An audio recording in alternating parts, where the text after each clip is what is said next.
From VOA Learning English, this is the Technology Report.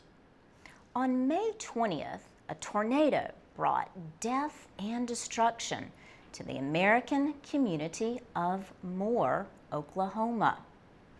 The tornado had wind speeds of up to 400 kilometers an hour. 24 people died when the storm cut through the city.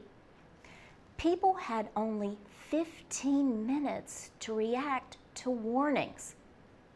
Some fled Moore or took refuge in the most secure area of their home.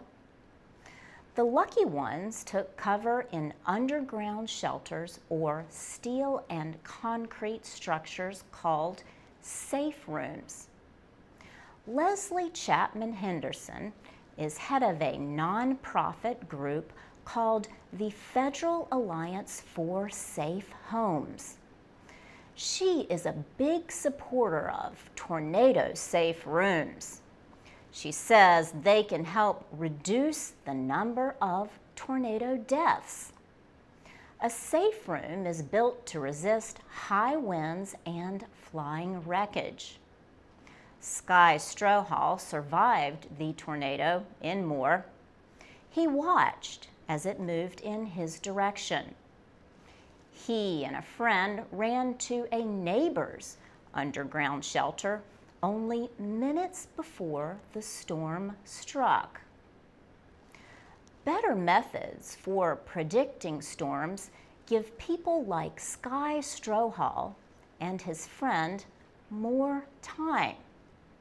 But they need someplace safe to go.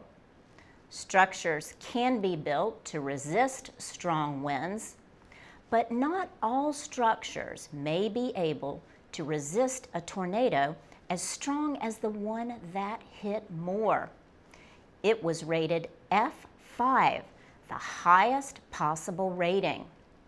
Moore lies in an area of the United States called Tornado Alley.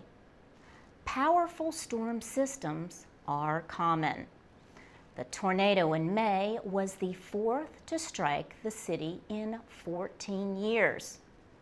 Moore's mayor is pushing for laws requiring safe rooms in all new buildings.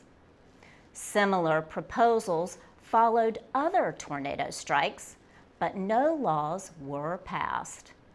For VOA Learning English, I'm Laurel Bowman.